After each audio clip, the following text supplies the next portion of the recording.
A 17-year-old walks into court, facing years behind bars. But when the judge learns about his brother's death, the entire courtroom goes silent. What happens next will shock you. Punishment is to be assessed at 8 years in the prison. How do you pronounce your first name? Davian. Davian. I knew I was missing a syllable in there. All right, the court is calling 2025 CR 008096 State versus Davian Cole. Can I have parties announced for the record? Alvin for the state. And Ron Ross for responding. All right, counsel, have you received all discovery? Did you review it with your client? I have, Judge, and I have reviewed it. Court will find that the state is in compliance with discovery. And how do you pronounce your last name? Cool. Cool. Okay. Davian Cole. Okay. Did you review the document entitled Application for Community Supervision with your attorney? Did you understand it and sign it? Yes, ma'am. Did you review the true bill of indictment with your attorney? Did you understand it? Yes, ma'am. Counsel, do you waive the reading? We do, Judge. State, are you proceeding on the indictment as presented? We are, Your Honor, that's correct. Mr. Cool, did you review the court's admonishments with your attorney? Did you understand it and sign it in all the appropriate places? Yes, ma'am. Did you understand you're charged with tampering or fabricating with physical evidence with intent to impair as a third-degree felony? Range of punishment is anywhere from 2 to 10 years in prison and up to a $10,000 fine. Did you understand? Yes, ma'am. If you have a plea with the state, the court does not have to follow your plea. If for any reason the court does not follow your plea and give you more than you bargained for, the fact that you entered a plea will not be used against you and you will be allowed to withdraw your plea. Did you understand? Yes, ma'am. You have a right to jury trial, a right for you or your attorney to cross-examine and confront any witnesses the state will call, and the right to remain silent. By entering this plea, you're giving up those rights. Did you intend to give up those rights and enter into a plea in this case? Yes, ma'am. Counsel, has your client been able to provide you with any defenses? He has. Do you believe he has a rational as well as a factual understanding of the charges against him? Yes, I do. Do you believe he's currently competent and was legally sane at the time of the offense? Yes, I do. Mr. Cole, has anyone threatened you, coerced you, or placed you in fear to get you to enter the plea? No, ma'am. Anyone promised you anything other than the plea? No, ma'am. Are you satisfied with the way you've been represented? Yes, ma'am. Are you a U.S. citizen? Yes, ma'am. Court will find that defendant has knowingly and voluntarily waived his right to jury trial. Oh, I'm so sorry. You know, you get into a habit of saying certain things.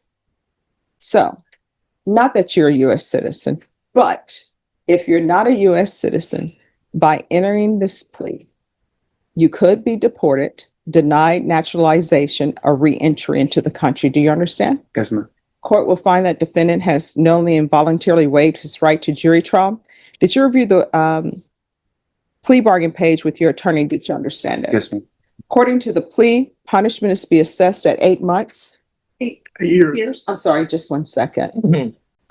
Off the record, Corporal Izazeri, I think this is Guadalupe. They'll answer. Okay, I'm so sorry about that. According to the plea bargain agreement, punishment is to be assessed at 8 years in the prison.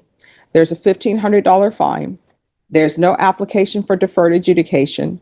The state recommends community supervision. Did you understand? Yes, ma'am. All right, and you all have checked the Yes, concurrent with? I'm ready to write it in. I realized after I started that I forgot to write it in. No problem. Thank you. All right, so this is the run concurrent with 2025 CC 008119. Did you understand that to be the plea? Yes, ma'am. Defense? It is, Judge. State? Yes, Your Honor. Did you review the waiver of appeal paragraph with your attorney? Yes, ma'am. Did you understand it and sign it in both places? Yes, ma'am. By signing that, you're waiving your right to appeal. The only items that can be appealed are written pretrial motions that have been filed, heard, and ruled upon by the court. Did you understand? Yes, ma'am. Counsel, have there been any such motions? No, Your Honor. Outside the agreement, the state is requesting that your community supervision be for a term of 8 years. There be a TAP evaluation, 200 hours community service restitution, MRT, the gun safety course, GED or high school diploma, gang evaluation, and ISP and random UAs. Did you understand those are recommendations from the state and the court does not have to follow those recommendations? Yes, ma'am. Then to the offenses charged, how do you plead? Good. State, any evidence? State offers into evidence states exhibit 1 with And there are no objections, Judge. Right. Did you review the waiver and stipulations with your attorney? Did you understand it and sign it in all the appropriate places? Yes, ma'am. Again, did you understand you have a right to jury trial, a right for you or your attorney to cross-examine and confront any witnesses the state will call, and the right to remain silent? Yes, ma'am. Did you understand that today the state will be presenting evidence in the form of witnesses' statements and police reports, but most importantly, there'll be no live testimony? Did you understand? Yes, ma'am. Court will find that defendant has knowingly and voluntarily waived and consented to stipulation of testimony and stipulations. Court will accept into evidence states exhibits 1 and attachments and review the same. Off the record for a moment. So what is his criminal history? 1 second. He is 17. He's 17. Okay. He has predominantly juvenile criminal history, Your Honor, from what I remember. Mm-hmm. It's all out of another state, so what I can tell you is it's kind of limited as far as. No, I mean, what is the juvenile It's history? he's been charged with, I just don't know what the dispositions are. He's been charged with a misdemeanor level assault, domestic violence. It says that it was the juvenile order of guilt, but not reported as a conviction. Okay. And then larceny. Mhm. The same comment about the order of guilt, but not reported as a conviction. Another larceny. Receiving stolen property. Assault.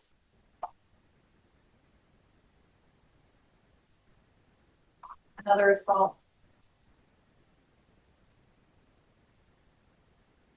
Okay. Why were you in Michigan? That's where I'm from. All right. So, but no, it says that you left Michigan to come here. Yeah. His mother lives here now. Oh, I'm sorry. No. Yes. So, Yeah, my mother lives here now. all right. So is she the one who brought you to Michigan with her? I'm sorry, Judge. Oh, the reason why I'm asking is because in this, the police asked you, why did you have a gun? And you said because of things that had happened in Michigan. Oh no, I'm sorry if you misunderstood. If they misunderstood, but it was something that happened here. It was something that happened here. That's why.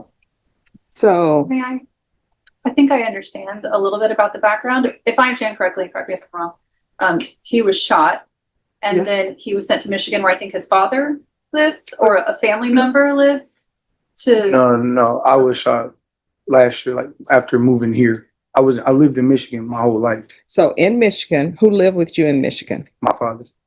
All right. So your mom didn't live with you in Michigan. No, my mom, she did up until 2021. My mother moved here and I moved with my father. So your mother moved to Texas. Yes.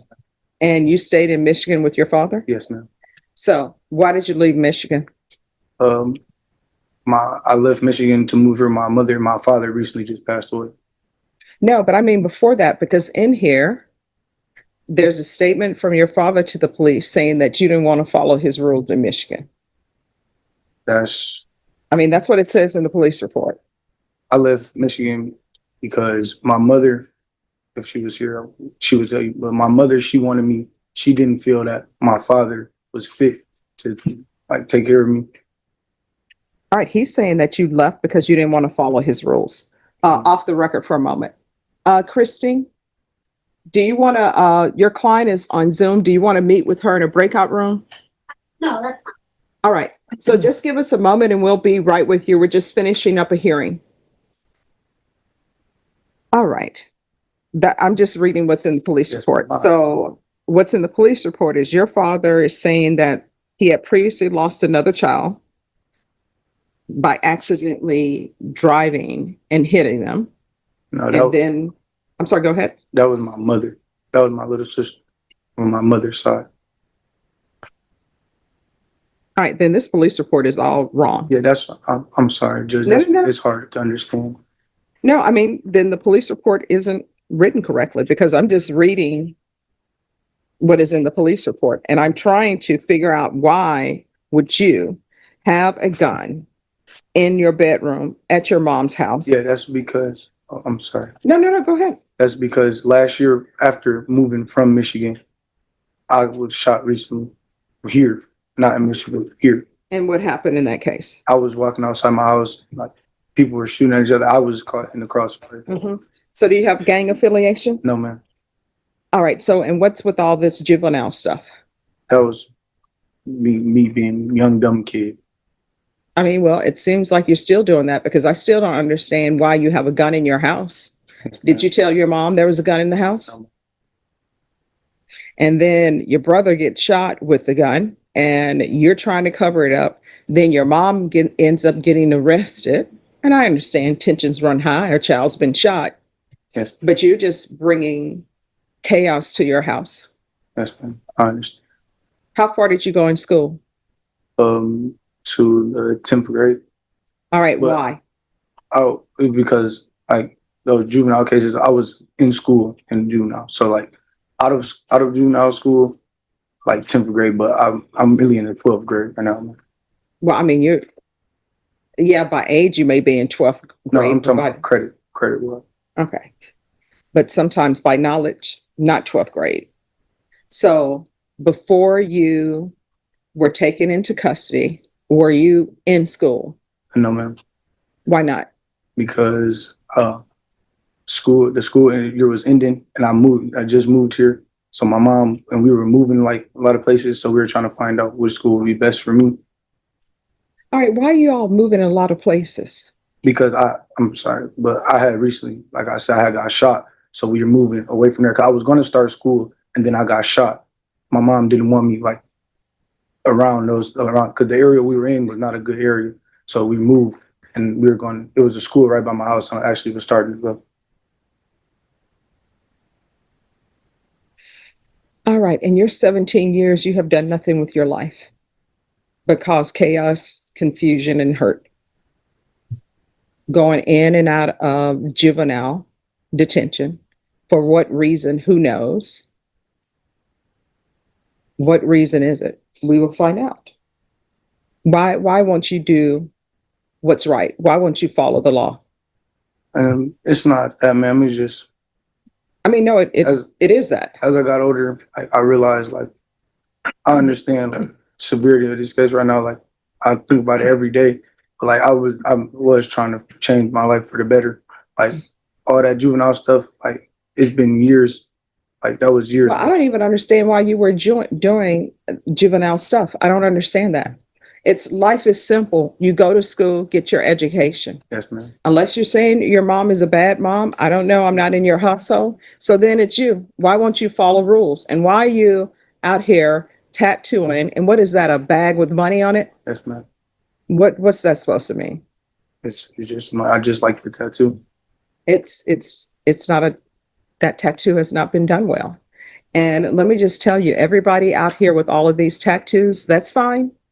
Get your tattoos, but then deal with the consequences. Don't come back and say somebody won't give me a job because they're looking at me because of my tattoos. That's all on you. Yes. And what is the tattoo of the name across your eyebrow? That is my little sister that passed away, ma'am.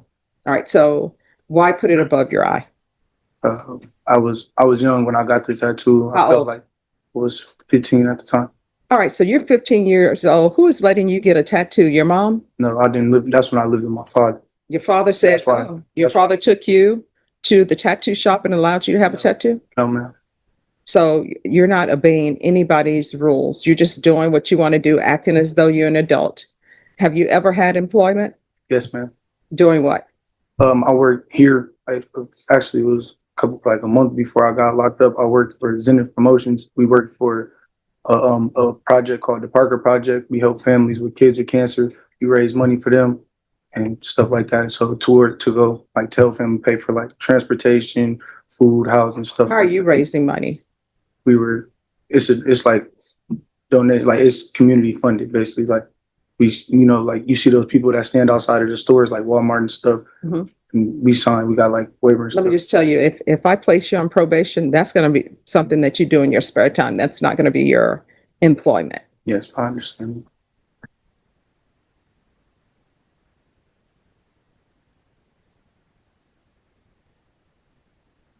You are very lucky that your brother didn't die. I understand. I think about that every day. All right, the court is going to sentence you to 8 years in the prison, suspended and probated for 8 years. There's a $1,500 fine. That will be probated. There should be regular reporting by Zoom or in person, regular random UAs, proof of employment within 45 days, or proof of full-time enrollment in school. There should be no employment as a home health care provider or with minors. Field visits 1 time per month until further notice. Gang evaluation. 200 hours of community service restitution. You're either going to you're going to either have your GED or either he's going to do some type of trade school. Once that's completed, the community service hours will be deemed satisfied. You're not allowed to have any weapons. Do you understand? Yes, ma'am. And we can do the gun safety course, although I don't know why people don't know. Can't have unloaded weapons around children. Children are curious. The MRT course.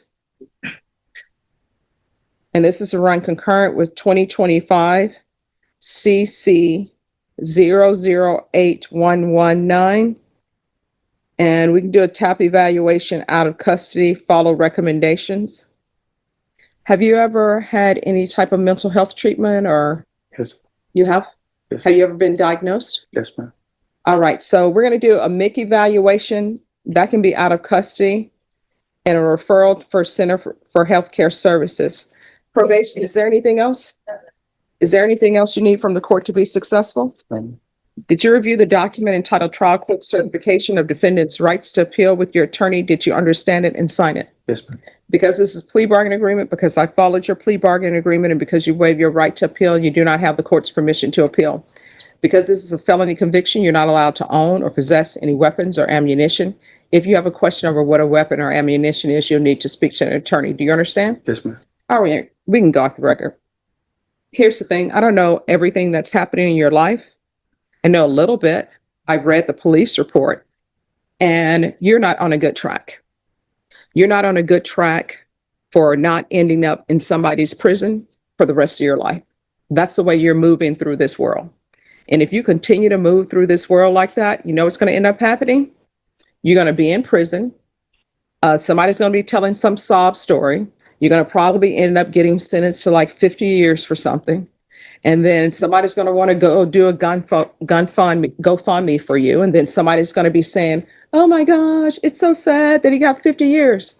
Life is so simple. Follow the rules.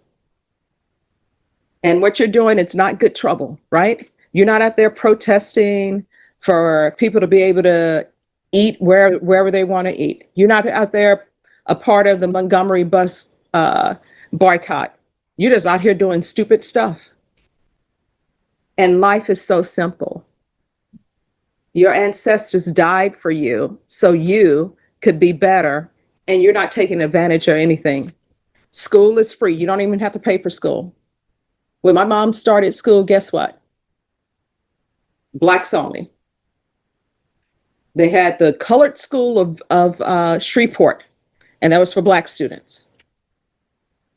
And my grandmother, they didn't even really have a school for her. And then her grandmother was a slave. And here you out here doing stupid stuff, tattooing names on your body, tattooing a bag of money on your body like you're chasing a bag of money. Life is supposed to be more than chasing money. When you're on this planet, you know what your main goal is supposed to do? Try to make it better for somebody else. And you're not doing that. You're just moving through life, committing crimes and thinking it's not going to catch up with you. You're hearing red, and you know why you're hearing red? Only 1-2 reasons. Either there's some gang affiliation going on, or either because of your age and they're trying to keep you separated from other people. But it's not going to end well for you if you don't straighten your life out. You understand? Yes, ma'am. And your brother and your siblings, you're supposed to be an example for them to look up to. But they can't even come to you. If you were in my household, I wouldn't want any siblings coming to you because you won't give good advice. You're doing things that you shouldn't be doing anyway. And now that's what all your siblings are picking up. Oh, it's cool to go to juvenile. Oh, it's cool to go to jail. And I'm sure your mom has visited you or called you at the jail. Your siblings know you're at the jail. They're thinking all of that's cool and it's not. So if you don't change, you're going to end up in prison. And what I can tell you in this court, communication is key. Your attorney will tell you, I don't take joy in sending people to prison, but I will. He says, you're 17. Guess what? 17-year-old can go to prison just as well as anybody else. And you're looking at 8 years in the prison. And 8 years in the prison is different from juvenile. Do you understand? Yes, ma'am. You are now viewed as an adult in the system, even though you're only 17. And if you don't get it together, you're going to end up in prison. Yes, ma'am. And you know what will happen? I'll remember that I sent you to prison, but I'm just going to move on to the next case. Good luck to you. Good luck, sir. Thank you. Have a good one.